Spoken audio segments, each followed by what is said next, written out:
লালবানু আনমনে বসে আছে। চোখের অশ্রুগুলো শুকিয়ে গেছে, মুখশ্রী ফ্যাকাশে লাগছে। সেই সময় নিজাম আসে তার কাছে একটি কাজে।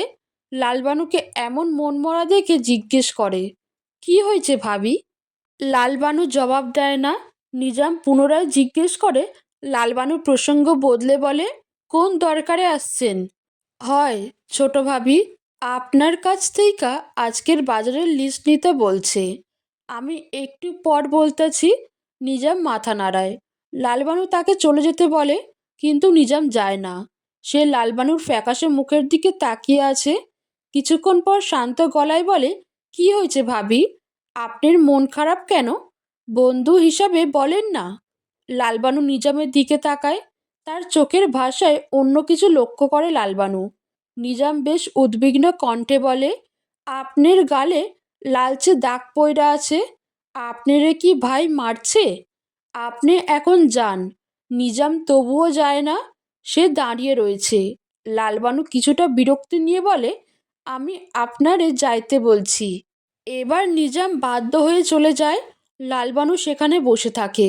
মনে মনে বলে, ভাতের জ্বালা মিটছে ঠিকই, মনের জ্বালা মিটে নাই। সেইটা দিনে দিনে বাড়ছে। মালেকা বেগম ইদানিং বাচ্চার বিষয় নিয়ে লালবানুকে বেশ কথা শোনাচ্ছে।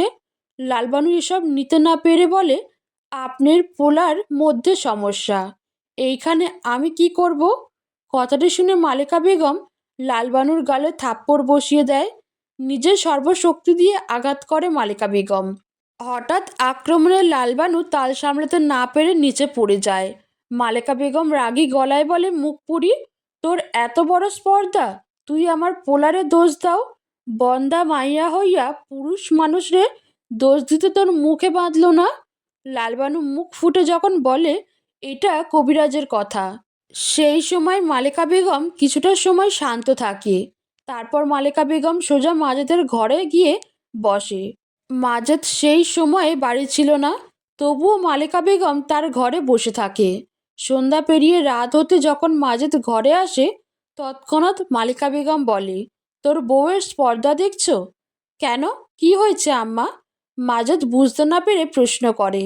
মালেকা বেগম বলে, তোর বন্দা বউ বলে তুই অক্ষম, তুই মাইয়া পোলা হওয়াতে পারবি না। মাজেদ কথাটি শুনে রেগে যায়। মালেকা বেগম কিছু কথা বানিয়ে বলে। সে বলে, এই কথাটি তোর বউ শুধু আমার লগে না, এই বাড়ির কাজের পোলা ওই নিজামের লগে পর্যন্ত বলছে। তোর বউয়ের আজকাল কাজের পোলার সাথে বড্ড পীড়িত দেখতে পাচ্ছি। মাজেদ সব ঘটনা শুনে বেশ রেগে যায়। তার রাগ সীমা ছাড়িয়ে ফেলে। তৎক্ষণাৎ নিচে গিয়ে রান্নাঘর থেকে লালবানুর চুল মুঠোবন্দি করে টেনে ঘরে নিয়ে আসে। নিজাম এবং ফরিদা এই দৃশ্য দেখে কিছুটা অবাক হয়। নিজাম বাধা দিতে যেতে নেয়, ফরিদা তার হাত ধরে নেয়। এর মাঝে মাজেদ লালবানুকে টেনে দোতলার ঘরে নিয়ে যায়, দরজা বন্ধ করে দেয়, যেটা নিজ থেকে নিজাম এবং ফরিদা দেখে। নিজাম বেশ ভয় পেয়ে গেছে। সে ভয় মিশ্রিত চোখে বন্ধ দরজার দিকে তাকায়। ফরিদা বেগম বলে, লালবানুরে খুব পছন্দ। নিজাম অবাক হয়ে ফরিদা বেগমের দিকে তাকায়। ফরিদা বেগম ম্লান হাসে। তারপরে পুনরায় বলে, সুন্দরী লালবানুকে ভালোবেসে ফেলেছ, তাকে ভাবি ডাকতে খুব কষ্ট হচ্ছে? আপনি যেমন ভাবছেন তেমন নয় ছোট ভাবি। ফরিদা বেগম এবার মুচকি হাসে। সেই সময় লালবানুর চিৎকারের শব্দ পাওয়া গেল। নিজাম চমকে ওঠে, ভীষণ ভয় পায়। ফরিদা বেগম বলে, এত অত্যাচার, এত নির্যাতন এত বড় স্বামী লালবানুর সাথে মানায় না। তাকে তো তোমার সাথে মানায়। নিজাম কথাটি শুনে তৎক্ষণাৎ নিজের ঘরে চলে যায়। সে আর দাঁড়ায় না। ফরিদা বেগম নিজামের চলে যাওয়া দেখে বলে, মায়া বড় কঠিন। একবার যার প্রতি মায়া জন্মায়, তার মায়া কাটানো মানুষ হৃদয়ের কর্ম নয়। সকালবেলা লালবানু যখন নিচে নামে, তাকে দেখে নিজাম হতভম্ব হয়ে যায়। তার মাথা কাপড় দিয়ে পেঁচানো, কাপড়ের উপর রক্তের দাগ দেখা যাচ্ছে। নিজাম লালবানুর হাতের দিকে তাকিয়ে আরও চমকায়। লালবানুর হাতে মারের কালচে দাগ স্পষ্ট দেখা যাচ্ছে। নিজামের দৃষ্টিতে অসহায়ত্ব ফুটে ওঠে। লালবানু সেই দৃষ্টি লক্ষ্য করে। গতকাল রাতে মাজেদ খাঁ লালবানুর উপর প্রচণ্ড অত্যাচার করে। খাটের সাথে লেগে মাথা ফেটে যাওয়ার পরও নির্দয়ভাবে বেত দিয়ে আঘাত করে যায়। সেই সাথে বলে, আজ তোরে বুঝাইয়া দিব স্বামীর অবাধ্য হওয়ার কত বড় অপরাধ। এক পর্যায়ে মার সহ্য করতে না পেরে লালবানু জ্ঞান হারায়। সেই সময়ে মাজেদ থামে। শেষ রাতের দিকে মাথায় কাপড় বেঁধে দেয় এবং ঠান্ডা কণ্ঠে বলে, বন্দা শব্দটা পুরুষ মানুষের লগে যায় না, এইটা নারী মানুষের লইগা সৃষ্ট শব্দ। এই সমাজে পুরুষটা অক্ষম হয় না, অক্ষম হয় নারী। মাজেদ লালবানুর দিকে তাকাতে লালবানু মাথা নাড়ায়। এর অর্থ সে বুঝছে মাজেদের কথা। মাজেদ খুশি হয়। লালপরি, নিজামের কণ্ঠ পেয়ে লালবানু ভাবনা থেকে বেরিয়ে আসে। সে এতক্ষণ গতকাল রাতের কথা ভাবছিল। নিজামের কথা স্পষ্ট বুঝতে পারেনি লালবানু। সেই জন্য প্রশ্ন করে, কিছু বলছেন? আপনি ঠিক আছেন ভাবি? লালবানু কথাটি এড়িয়ে যায়। সে রান্নাঘরে চলে যায়। নিজাম তার যাবার পানে অসহায় দৃষ্টিতে তাকিয়ে থাকে। মাজেদ খাঁ সহ অনেকে দোকানে বসে গল্প করছিল। গল্পের এক পর্যায়ে একজন বলে, মাতব্বর সাব দ্বিতীয় বিয়া করলেন, মেলা দিন হইল, এখনো বাচ্চার খবর পাইতাছি না যে। মাজেদ খাঁ কিছুটা অপ্রস্তুত হয়ে যায়। সে ইতস্তত করে বলে, আপনাকেও ভাবি ছোট মানুষ, তাই। মাজেদকে থামিয়ে দিয়ে একজন বলে, ভাই এইটা কোনো কথা বললেন? মায়া মানুষের বিয়ার বয়স হয়েছে মানে সে বড় হইয়া গেছে। বাচ্চা জন্মদানে সক্ষম বইলাই তো বিয়া দিছে বাপ মা, তাই না? অন্য একজন বলে, এই কইরা প্রথম বউ হারাইলেন। আপনার প্রথম বউ তো বাচ্চাদানে সক্ষম ছিল না। দ্বিতীয় বউয়ের এমন সমস্যা দেখা দেওয়ার আগেই শুভ কাজটা সাইরা ফেলেন। না না, এই বউয়ের সমস্যা নাই। পরপর দুই বউয়ের কি এক সমস্যা হতে পারে? এমন হইলে তো মাতব্বর সাহেব অসু। লোকটা কথাটি সম্পূর্ণ করতে পারেনি। এর মাঝে মাজেদ খাঁ বলে, খুব শীঘ্রই আমাগো বাচ্চা আইব, আমার বংশের উত্তরাধিকার আইব। মাজেদ খাঁ বেশ গর্ব করে বলেন, তার ছেলে আসবে। সেই ছেলের আগমনে সে পুরো গ্রামকে মিষ্টি খাওয়াবে। সবাই তার কথা শুনে বেশ খুশি হয়। মাজেদ বাড়ি ফিরে মালেকা বেগমের কাছে যায়। বেশ শান্ত গলায় বলে, আম্মা, আমি আবার বিয়া করতে চাই। মালেকা বেগম মাজেদের দিকে কৌতূহলী দৃষ্টি দিয়ে তাকায়। মাজেদ পুনরায় বলে, খাঁ বাড়ির উত্তরাধিকারের লইগা আমারে এই পদক্ষেপ নিতেই হইব। সেই সময়ে মালেকা বেগমের ঘরের দরজার সামনে এসে দাঁড়ায় লালবানু। সে মাজেদ খাঁয়ের কথা শুনে হতভম্ব হয়ে যায়। ভীষণ ভীত গলায় বলে, এতবার বিয়ে করলেই কি মাইয়া পোলা হইব? মাজেদ লালবানুর বাহু চেপে ধরে। তারপরে বলে, বাজে কথা বলবি না, মায়েরা ফালামু। লালবানু ব্যথায় কুকিয়ে ওঠে। মাজেদ তার বাহু ছেড়ে দেয়। তারপরে বলে, তুই বন্দা বইলা কি আমি বাচ্চা ছাড়া থাকবো? সেইটাই, গুড়াগাড়া ছাড়া এই বংশে এগিয়ে যাইব কিভাবে? তার যদি মাইয়া পোলা না হয়? লালবানু পুনরায় সাহস করে কথাটা বলে। এবার মাজেদ তার গালে থাপ্পড় বসিয়ে দেয়। তারপরে বলে, তোর হয় নাই দেইকা অন্য কারো হইব না? আর শোন মাইয়া, হওয়ার দরকারও নাই। আমার পোলা চাই, আমার বংশের উত্তরাধিকার চাই। মালিকা বেগম কথায় সাথ দেয়। তিনি লালবানুকে বলে, তোমার মতো বন্ধা মাইয়া যে ছাইরা দেয় নাই মাজেদ, এটাই অনেক। ওর বিয়ায় বাধা দিও না, তাহলে তোমারে তালাক দিয়া বিয়ে করব পোলা। লালবানু স্তব্ধ হয়ে যায়। সে একদম নির্বাক চোখে দেখে মা ছেলেকে। তার কণ্ঠ দিয়ে আর কোনো শব্দ বের হয় না। মালেকা বেগম বলে, বাজান মাজেদ, তাইলে আমি কাল থেইকা মাইয়া দেখা শুরু করি? মাইয়া দেখা লাগবো না আম্মা। মালেকা অবাক হয়। মাজেদ মুচকি এসে বলে, মাইয়া আমার খোঁজে একজন আছে। তাই? কোন গ্রামের? মালেকা বেগম কৌতূহলী হয়ে জিজ্ঞেস করে। মাজেদ প্রসঙ্গ বদলে বলে, নিজামরে এই ঘরে নিয়ে আসো লালবানু। লালবানু অবাক হলেও কথা বাড়ায় না। সে চুপচাপ গিয়ে নিজামকে ডেকে নিয়ে আসে। নিজাম ঘরে এসে বলে, আমারে ডাকছিলেন? নিজামকে বাক্যটি শেষ করতে না দিয়ে মাজেদ বলে, কাল তোমার আম্মারে তোমার বইনরে নিয়ে আমাগো বাড়িতে আসতে বলবা। হঠাৎ জরুরি কাজে মাজেদ খাঁকে শহরে যেতে হয়। বেশ কয়েকদিন তাকে শহরে থাকতে হয়, যে জন্য তার দ্বিতীয় বিয়ের কথাটি চাপা পড়ে যায়। মাজেদ খাঁ নেই, সেজন্য মালেকা বেগমও এই প্রসঙ্গ তোলেনি। লালবানু মন মরা হয়ে বসে আছে, তার কোনো কিছু ভালো লাগছে না। নিজাম তার কাছে এসে বলে, ভাবি, আপনি কিছু করেন? মানে? লালবানু বুঝতে না পেরে প্রশ্ন করে। নিজাম অসহায় কণ্ঠে বলে, ভাইয়া বোধহয় আমার বোনরে বিয়া করতে চায়। ভাবি, আপনি কিছু একটা করেন। আমি আমার বোনরে এমন এক লোকের লগে বিয়া দিতে পারবো না। নিজামের চোখে মুখে অসহায়ত্ব ফুটে ওঠে। লালবানু যে বিষয়টি বোঝেনি তেমন নয়। নিজামের পরিবারকে যেদিন খাঁ বাড়িতে ডাকার কথা তুলেছে মাজেদ, সেদিনই লালবানু বুঝেছে। কিন্তু তার কি করার? নিজাম বলে, আপনার সত্যি কিছু করার নাই? লালবানু জবাব দেয়, না। নিজাম লালবানুর পাশে বসে, লালবানুর হাতটি সাহস করে ধরে। লালবানু অবাক হয়, সে হাত ছাড়িয়ে নেয়, ইতস্তত করে বলে, কি হচ্ছে? আপনি আপনার প্রতি এত অত্যাচার মাইনা নিচ্ছেন? লালবানু নির্বাক, তার বলার মতো কোনো ভাষা নেই।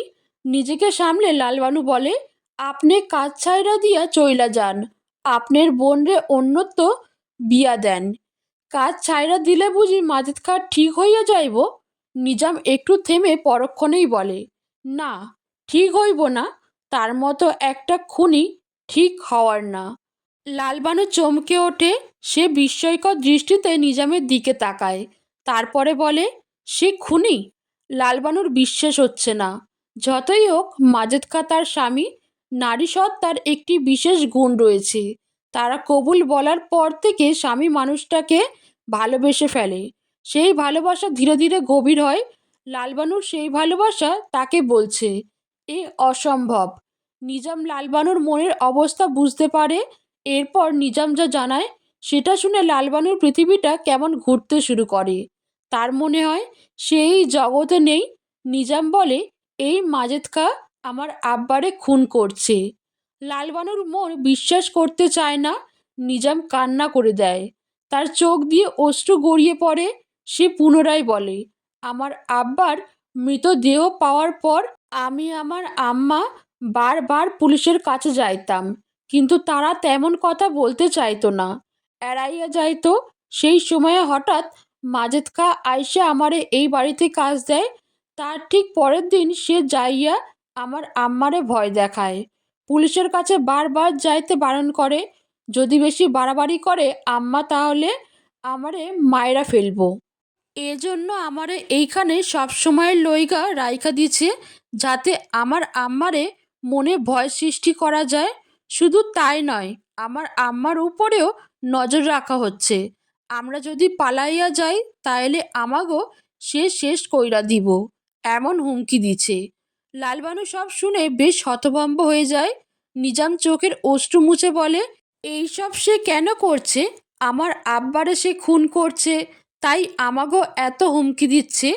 লালবানু নিজামের কথা শুনে বেশ আহত হয়। সে স্বপ্নেও ভাবে না মাজেদ খাঁ কাউকে খুন করতে পারে। তার মাথায় কখনো এসব আসেনি। সে এখনও ঠিক করে এসব বিশ্বাস করতে পারছে না। নিজামের সব কথাগুলো ফরিদা বেগমও শুনেছে। সে লালবানুকে ডাকতে এসেছিল। নিজামের কথা শুনে ফরিদা বেগম ঘরে চলে যায়। তার মনে পড়ে যায় সেদিনের কথা, যেদিন রাতে রফিক শিকদার মারা গিয়েছে। সেদিন রাতে রফিক শিকদার খাঁ বাড়িতে এসেছিল। সে মাজেদ খাঁয়ের গলা চেপে ধরে বলছিল, আমারে টাকা না দিলে আমি সবাইরে বইলা দিব। কথাটা মাথায় রাখেন মাতব্বর সাব। এইটা বলে রফিক শিকদার মাজেদ খাঁকে ছেড়ে দেয়। তারপর সেখানে থেকে চলে যায়। মাজেদ খাঁ তার যাবার দিকে অদ্ভুতভাবে তাকায়, যে ঘটনা ফরিদা বেগম দেখে নিয়েছিল। তারপর পরের দিন রফিক সিকদারের খুনের কথা তার কানে এলো। সে ভীষণ ভয় পেয়ে যায়। মাজেদ খাঁ খুন করছে, সে এটা বুঝতে পেরেছে। তবে সেও প্রথমে ভাবতে পারেনি মাজেদ খাঁ এত বড় ঘটনা ঘটাবে। সেজন্য ভীষণ ভয় পেয়ে যায়। তার গালে সেদিন যে মারের চিহ্ন লালবানু দেখেছে, সেটাও মাজেদ খাঁয়ের ছিল। রফিক সিকদারের কথা ভেবে ফরিদা বেগম ভয় পাচ্ছে, তার দ্বারা মাজেদ খাঁয়ের ক্ষতি হতে পারে। সেই ভয়ে মারে এবং ফরিদা বেগমকে স্পষ্ট করে বলে, রফিক শিকদার সেই দিন আমাগো বাড়িতে আসছিল, এইটা যেন কেউ না জানে। ফরিদা বেগমের মাথা নাড়িয়ে সম্মতি জানানো ছাড়া কিছুই করার ছিল না। আজ নিজামের কথা শুনে সেসব কথা ফরিদা বেগমের মনে পড়ে যায়। সে বুঝতে পারে পুলিশকে টাকা দিয়ে মাজেদ খা কিনে নিয়েছে। তবে জাহানারা বেগম বেশি বাড়াবাড়ি করলে তার বিপদ হতে পারে, সেজন্য তাদের পরিবারকে এভাবে ভয় দেখাচ্ছে। লালবানু ঘরের মধ্যে মনমরা হয়ে বসে আছে। তার মাথায় নিজামের কথাগুলো ভেসে উঠছে। সে এখনো সবকিছু বিশ্বাস করে উঠতে পারছে না। হঠাৎ তার মন বলে ওঠে, নিজামের মিছা কথা বইলা কি হইব? পরক্ষণে মন পুনরায় বলে ওঠে, তা বইলা খুনি? মানছি পুরুষ মানুষ রাগে বেশি, তাগো কাছে মান বড়, তাই বউ পেটাই, তাই বইলে খুনি? লালবানু ভাবতে পারছে না। তার ভাবনাগুলো কেমন এলোমেলো হয়ে যায়। সে কিছু বুঝতে পারছে না। তার মনে হচ্ছে এই বাড়ির চেয়ে সে তার মামার বাড়ি ভালো ছিল। খাবার ঠিক মতো পেত না, মার খেত তাও ভালো ছিল। মনের মধ্যে এত যন্ত্রণা ছিল না যেগুলো এখন হচ্ছে। আসলে লালবানু মামাবাড়িতে শুরু থেকে অত্যাচার, খাবারের অভাব নিয়ে বড় হয়েছে। হঠাৎ বিয়ের খবর এলো, সবাই রঙিন স্বপ্ন দেখালো, জামাই আদর করব, ভালো খাবার দিব, ভালোবাসবো, সব পাবে লালবানু। সেই সব আশা স্বপ্ন লালবানুর চোখে ফুটে উঠেছিল। সেইগুলো পূর্ণতা না পাওয়ায়, স্বপ্ন ভেঙে যাওয়ায় তার বড্ড কষ্ট হচ্ছে। তাই মনে হচ্ছে এখানের চেয়ে সে মামার বাড়ি ভালো ছিল। নীলুফার সুলতানের হাত ধরে কান্না করছে দুজনে। শিমুল গাছের নিচে বসে আছে। নীলুফার কান্না দেখে সুলতান বেশ ভেঙে পড়ে। সে বলে, ঘটক বাড়ি আইছে, তাতে কি হয়েছে? পাত্র তো হাসে নাই। আজ ঘটক আসছে, কাল পাত্র আসবে। নীলুফা কথাটি বলে আরও জোরে জোরে কান্না করে দিয়েছে। সুলতান তাকে সান্ত্বনা দিয়ে বলে, তবে চলো, তোমার আম্মারে আমাগো বিষয়টা খুইলা বলি। কাজবাজ ছাড়া একটি বেকার ছেলে আমার আম্মা মেনে নিব? সুলতান বেশ হতাশা হয়ে যায়। হতাশা ভরা কণ্ঠে বলে, তাইলে তুমি বলো আমি কি করব? নীলুফা জবাব দেয় না। তার ভীষণ কষ্ট হচ্ছে। হঠাৎ করে ঘটকের বাড়িতে আগমন। জাহানারা বেগমের নীলুফার বিয়ে নিয়ে তোড়জোড় দেখে সে ভীষণ ভেঙে পড়ছে। সুলতান বলে, চলো, তোমার আম্মারে সব বলি। তারপর কাজবাজের লইগা কিছু সময় নেই, আমার ভীষণ ভয় করছে। সুলতান নীলুফার মাথাটা তার বুকে নেয়, মাথায় হাত বুলিয়ে দিয়ে বলে, আগে বইলা তো দেখি। নীলুফা জবাব দেয় না। সুলতান কথা বাড়ায় না। সে ঠিক করে আজকে জাহানারা বেগমের কাছে যাবে। নীলুফা এবং সুলতানকে একসঙ্গে আসতে দেখে জাহানারা বেগম অবাক হয়। সে দুজনকে দেখে ম্লান হাসে। সুলতানের উদ্দেশ্যে বলে, সুলতান ভালো আছো? হয় চাচি, ভালো আছি। আপনি? আমিও ভালো আছি। জাহানারা বেগম কথাটি বলে নীলুফার দিকে তাকায়। সুলতান নিজেকে যথেষ্ট সামলে শান্ত গলায় বলে, চাচি, আপনারে আমি একটা কথা বলতে চাই, তোমার এবং নীলুর বিষয়ে। সুলতান এবং নীলুফা অবাক হয়ে যায়। জাহানারা বেগম তাদের বিষয়ে জানে। জাহানারা বেগম মুচকি হাসে, তারপরে বলে, তোমাগো বিষয়টা লোকজনের মাধ্যমে আমার কানে আসছে। কিন্তু কিন্তু সুলতান ভীষণ ভয় পেয়ে যায়। সে নীলুফার হাত শক্ত করে চেপে ধরে। জাহানারা বেগম বেশ শান্ত গলায় বলে, তোমাগো সম্পর্ক মায়না নিতে আমার অসুবিধা নাই, তবে তুমি কাজবাজ করো না, এইটা একটা সমস্যা। এই জন্য আমি কিছু সময় চাই চাচি। আমি ঠিক একটা কাজ জোগাড় কইরা নিব। আচ্ছা, তাহলে তুমি কাজ জোগাড় করো। একটা কাজে ভালোভাবে নিজেরা গুছাইয়া নিলে আমার তোমাকেও বিয়া দিতে আপত্তি থাকবে না। সুলতান এবং নীলুফা একে অপরের দিকে তাকায়। দুজনে মুচকি হাসে। সুলতান জাহানারা বেগমকে কথা দেয় সে খুব শীঘ্রই কাজে যোগ দিবে। জাহানারা বেগমও খুশি হয়। সুলতান তাদের বিদায় জানিয়ে চলে যায়। সুলতান চলে যেতে জাহানারা বেগম মনে মনে বলে, তোমার কাজ জোগাড় করতে মেলা সময় লাগবো। এত সময় আমি তোমারে দিতে পারবো না সুলতান, তাই আমারে মাফ কইরা দাও। ভালো পাত্র পাইলে আমি নীলুরে তারে দিয়ে দিব। মাজেদ খাঁ শহর থেকে ফিরে নিজামকে ডাকে। নিজাম ভীষণ ভয় পাচ্ছিল।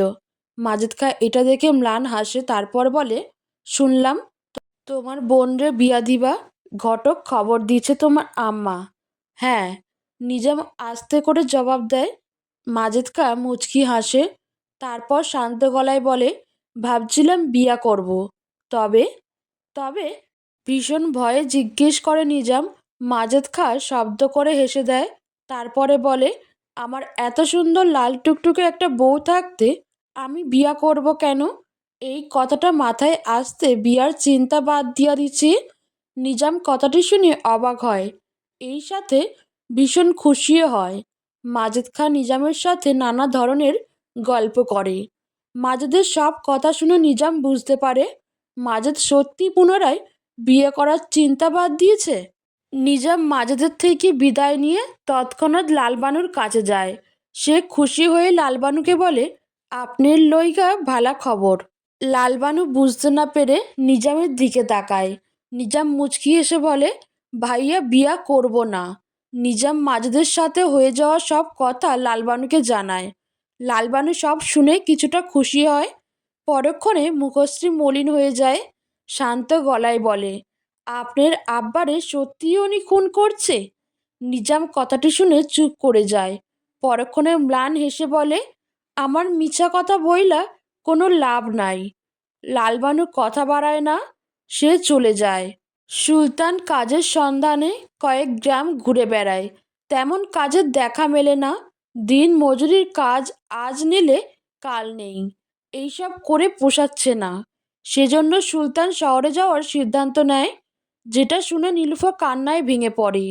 সুলতান এত দূরে চলে যাবে, নীলুফার সাথে যোগাযোগ হবে না। নীলুফার কান্না দেখে সুলতান বলে, তুমি এমনে কান্না করলে আমার কি শহরে মন টিকব? নীলুফা জবাব দেয় না।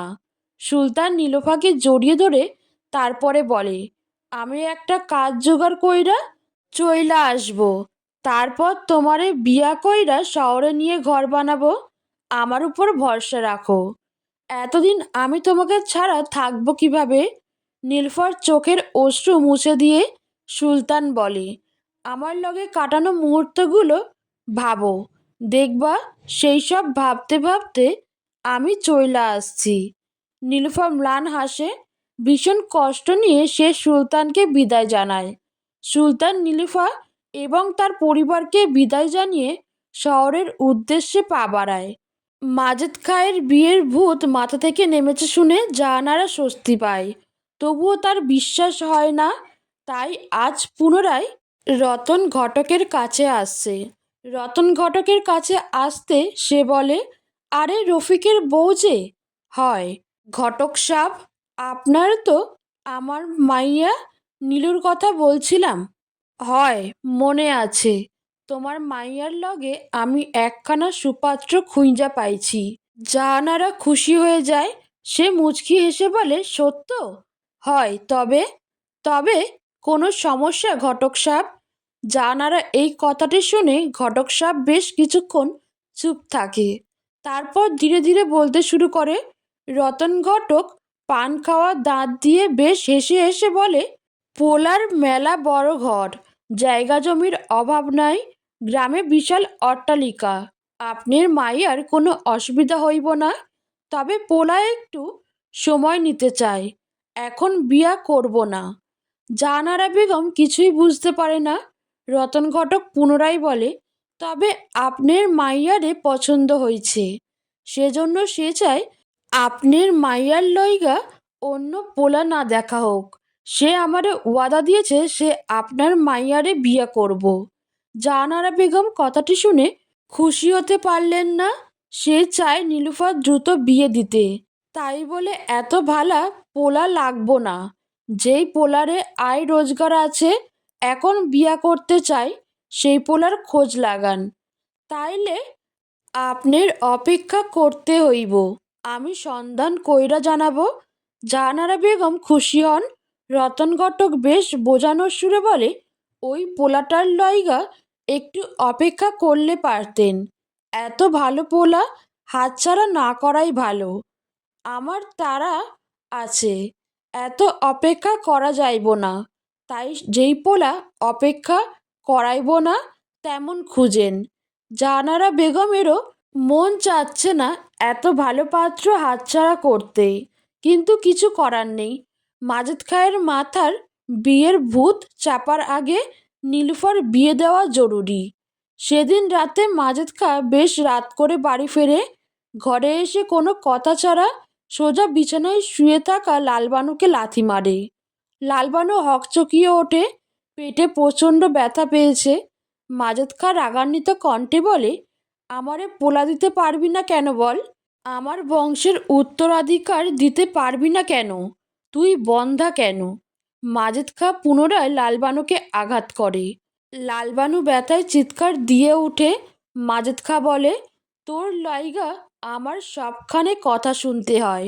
সবাই আমারে অক্ষম বলে। আরে বন্ধা তো তুই, বালের মাথা। লোকজন তাও কেন আমারে দোষ দেয় বুঝি না। আমার মাথাটা তারা খারাপ কইরা ফেলছে। দুইটা বউরে গর্ভবতী বানাইতে পারি নাই দেইখা। আরে আমি অক্ষম, তোর বন্ধা হইলে আমার কি? এসব বলছে আর লালবানুকে আঘাত করছে। লালবানু ব্যথায় চিৎকার করে যাচ্ছে। সে বুঝতে পারছে মাজেদ খাঁ আজও বাচ্চা নিয়ে কথা শুনেছে কারো কাছে, তাই এত রেগে আছে। তবে লালবানু ভেবে পায় না, পুরুষ মানুষ সবসময় নিজের অক্ষমতা ঢাকতে চায় কেন। মাজেদ খাঁ জানে সে অক্ষম, তাও লোকে বললে রেগে যায়। এসে লালবানুর আঘাত করে, তাকে বন্ধা বলে। কয়েকদিন পর পর এত আঘাত লালবানু নিতে পারে না। মাজেদ খাঁ ইচ্ছামতো তাকে মেরে ধরে বিছানায় শুয়ে পড়ে। লালবানুর ঘরের এক কোণে বসে কান্না করতে থাকে। সকালবেলা লালবানু অনুভব করে সে বিছানা থেকে উঠতে পারছে না। শরীরটা ব্যথায় ছিঁড়ে যাচ্ছে। শোয়া থেকে উঠে বসতে পেরে যেতে নেয়, মাজেদ খাঁ এসে ধরে ফেলে। লালবানু তার দিকে তাকায়, যন্ত্রণা ভরা কণ্ঠে বলে, সব যায় নাও, আপনি আমারে সবসময় বন্ধা বইলা মারেন কেন? মাজেদ খাঁ কথাটির জবাব দেয় না। সে লালবানু বিছানায় হেলান দিয়ে বসিয়ে দেয়। তারপর বলে, নিচে যাওয়া লাগবে না, আমারে বইলা দিব। লালবানু জবাব দেয় না। মাজেদ খাঁ ঘর থেকে বের হয়, দরজার কাছে গিয়ে থেমে যায়। তারপরে বলে, মাইয়া মানুষ বন্ধা হয়, পুরুষ মানুষ কখনো অক্ষম হয় না।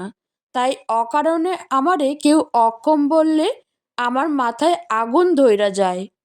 কবিরাজ্যে লালবানু কথাটি শেষ করতে পারে না। মাজেদ খাঁ এসে তার মুখ চেপে ধরে। তারপরে বলে, এই কথাটা তোর পেটের মধ্যে রাখ। সারা দুনিয়ার কাছে এটাই সত্যি, তুই বন্ধা। আর এইটা মাথায় নিয়েই থাকবি। আমিও মাথায় এইটা ঢুকিয়ে নিয়েছি। এত মায়ের খেয়েও তোর শিক্ষা হয় না? লালবানু চুপ করে যায়। মাজেদ খাঁ ঘর থেকে বের হয়ে যায়। মাজেদ খাঁ বেরিয়ে যেতে নিজাম এসে লালবানুকে গরম দুধ দেয়। লালবানু বলে, এইটা দুধ, যেইটা খাইলে আপনার ভাইয়ের মায়ের সহ্য করার শক্তি হইব। নিজামের কথা শুনে মলির মুখে লালবানু তার দিকে তাকায়। নিজাম দুধটা বিছানার পাশে রাখে। তারপর শান্ত গলায় বলে, আপনার এই নরক থেইকা বের হইতে মন চায় না? চাইলেই সব হয়। লালবানুর এই কথার জবাবে নিজাম বলে, আপনারে কেউ তার লগে নিয়া যাইতে চাইলে আপনি যাইবেন? লালবানু অবাক হয়। সে বুঝতে পারে সব। তার ছোট্ট মস্তিষ্ক এসব কথার অর্থ বুঝে গেছে। লালবানুর মস্তিষ্ক লোকের চাউনি দেখে তার অনুভূতি বোঝার ক্ষমতা অর্জন করে নিয়েছে। নিজাম পুনরায় বলে, কেউ ভালোবাসা আপনারে তার দুনিয়ায় নিয়া যাইতে চাইলে আপনি যাইবেন? লালবানু জবাব দেয় না। সে ম্লান হাসে। নিজাম উদ্বিগ্ন গলায় বলে, তার ভালোবাসার দুনিয়ায় যাইবেন? লালবানু নিজামের চোখের দিকে তাকায়, তার চোখের ভাষা বোঝার চেষ্টা করে। নিজাম লালবানুর থেকে জবাব না পেয়ে চলে যায়। লালবানু মুচকি হাসে, মনে মনে বলে, এইসব পাপ। মাইয়াগো জীবনে স্বামীই সব, সেই স্বামী যেমন হোক না কেন। লালবানু নিজামের অনুভূতি বুঝে, তবুও তার অনুভূতিতে ধরা দেয় না, কিন্তু তার সঙ্গও ত্যাগ করে না। দিন শেষে নিজাম নামক বন্ধুটার সাথে লালবানুর গল্প করতে ভালো লাগে। এত বড় বাড়িটির মাঝে লালবানুর বন্ধু বলতে নিজাম রয়েছে। বেশ কিছুদিন কেটে যায়। লালবানু লক্ষ্য করে নিজাম কয়েকদিন ধরে তাকে এড়িয়ে যাচ্ছে। এড়িয়ে যাওয়ার কারণ লালবানু বুঝতে পারে না। সে সরাসরি নিজামকে প্রশ্ন করে, কিছু হয়েছে? নিজাম ম্লান হাসার চেষ্টা করে, তারপরে বলে, কি হইবে ভাবি, আমারে এড়িয়ে যাচ্ছেন যে? নিজাম জবাব দেয় না। সে প্রসঙ্গ এড়িয়ে চলে যেতে চায়, কিন্তু লালবানু তাকে যেতে দেয় না। বাধ্য হয়ে নিজাম লালবানুর সাথে গল্প করতে বসে। লালবানু গল্পের মাঝেও তাকে এড়িয়ে যাওয়ার কারণ জানতে চায়, কিন্তু নিজাম খুব ঠান্ডা মাথায় প্রসঙ্গ বদলে ফেলে। নিজাম যখন বলতে চাচ্ছে না, তখন লালবানু আর জোর করে না। সে নিজামকে স্বাভাবিক অবস্থায় তার সাথে গল্প করতে দেখে খুশি হয়। নিজামও খুশি হয়। জাহানারা বেগম বেশ চিন্তিত হয়ে পড়েন। সে কয়েক মাস ধরে যতবার রতন ঘটকের কাছে যাচ্ছে, ততবার সে ঘুরিয়ে পেঁচিয়ে সময় নষ্ট করে। তেমন ভালো পাত্রের খোঁজ দিতে পারে না। তবে সেই পাত্রের কথা বলে যে একটু সময় চেয়েছিল, যা শুনে জাহানারা বেগম বেশ বিরক্ত হয়। অন্যদিকে সুলতানের বিরহ দিন কাটে নীলুফার। কয়েক মাস ধরে তাদের যোগাযোগ নেই। নীলুফা অবশ্য কয়েকবার চিঠি পাঠিয়েছে সুলতানকে, কিন্তু সুলতান তার জবাব দেয়নি। হয়তো সুলতানের কাছে তার চিঠি পৌঁছায়নি। একদিকে সুলতানের বিরহ, অন্যদিকে জাহানারার পাত্র খোঁজার তাড়া, সব কিছু নীলুফাকে বেশ কষ্ট দিচ্ছে।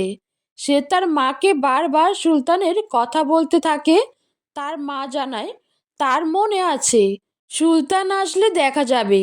অথচ ঠিকই কয়েকদিন পর ঘটকের কাছে হাজিরা দেয়, যা নীলুফার মনকে দ্বিধাদ্বন্দ্বে ফেলে দিয়েছে। বর্ষার দুপুরে দিনের আলো দেখা যাচ্ছে না। প্রচুর বৃষ্টি হচ্ছে। সেই সময়ে লালবানু বমি করে দেয়। সে অসুস্থ হয়ে পড়ে।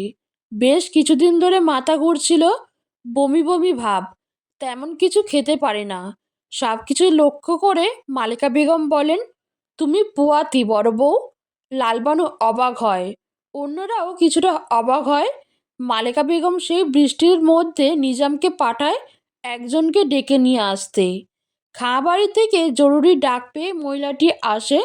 সে পরীক্ষা নিরীক্ষা করে বলে, সুখবর, খাঁ বাড়িতে নতুন মানুষ আইব, মাতব্বরের বউ পুয়াতি। কথাটি শুনে মালেকা বেগম খুশি হয়। ফরিদা বেগম লক্ষ্য করে লালবানুর মুখটা মলিন। সে জিজ্ঞেস করে, তুমি খুশি নও? লালবানু জবাব দেয়, না। ফরিদা বেগম পুনরায় বলে, এত অল্প বয়সে বাচ্চা হচ্ছে বলে ভয় পাচ্ছ? 14 বছর কম না, আমি 12, আর ও ছোট বয়সে গুড়াগাড়ার মা হয়েছে। তার চাইয়া বড় কথা, বউয়ের বিয়ার বয়স 2 বছর হইয়া গেছে। তার কোলে এতদিনে বাচ্চা থাকার কথা ছিল। মালেকা বেগমের এমন কথায় ফরিদা বেগম চুপ হয়ে যায়। আস্তে আস্তে সবাই ঘর থেকে বেরিয়ে যায়। লালবানু মলিন মুখে বসে আছে। সে ভাবছে কবিরাজের কথা। সেই মুহূর্তে মাজেদ খাঁ ঘরে আসে। লালবানু ভেবেছিল মাজেদ খাঁ কথাটি শুনে খুশি হবে, কিন্তু তাকে অবাক করে দিয়ে মাজেদ খাঁ তার গলা চেপে ধরে বলে, এই বাচ্চা কার? এই বাচ্চার বাপকে?